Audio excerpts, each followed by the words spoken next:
In London, one of the UK's largest right-wing demonstrations in modern times has drawn more than 1 lakh people, led by anti-immigrant activist Tommy Robinson. Now, the marchers waved English and British flags, some wearing MAGA hats as well, chanting against Prime Minister Keir Starmer and calling for migrants to be sent home.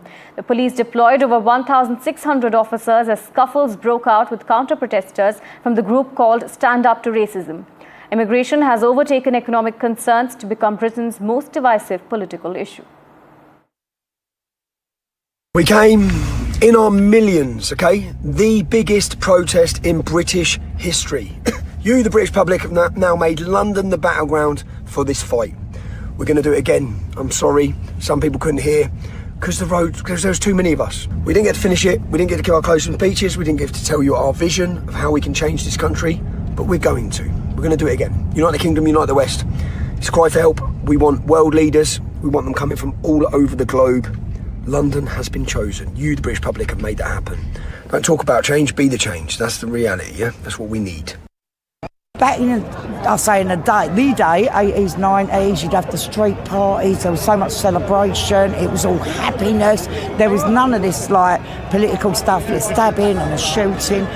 What happened to poor Charlie Kirk? You know, we don't know why.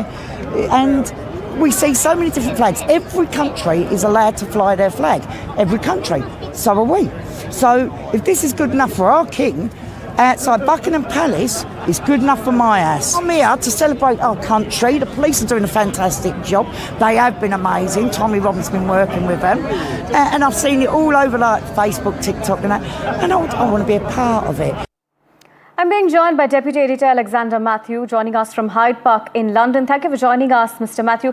Firstly, as far as the ground situation is concerned, take us through what's going on ground. This is perhaps the biggest protest against immigration in modern times.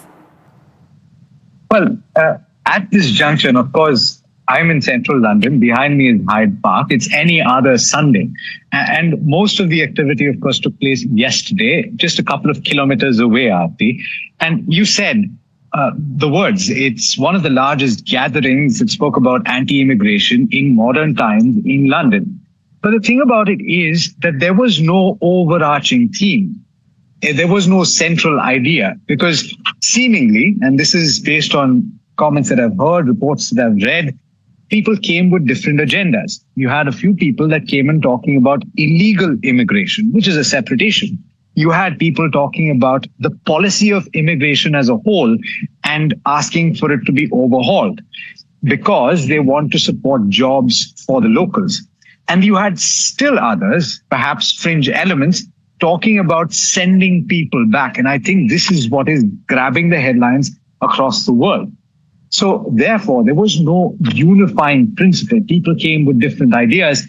And apparently, reportedly, there are images of people holding wooden crosses. So there was a religious undertone as well. Mr. Robinson is known to be anti-Islam. And so therefore, there was a tinge of religion also in that gathering that took place. You mentioned and you spoke about the fact that just a short distance away from Whitehall, where the protest took place, there were about 5,000 people that gathered and talked about anti-racism. Overall, what you need to understand at this point is the rise of the right wing in various parts of the world, and seemingly that is finding takers here in London as well. What people are afraid about is the loss of their economic livelihood.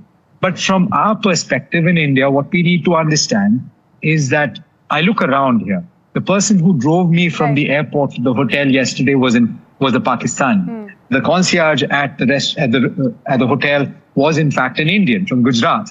And there was somebody from Ghana that helped me with the maps today. So you would say that IT, medical services, the hotel industry and transport are all driven by migrants. And this seems to be a bit of a fringe element as of now.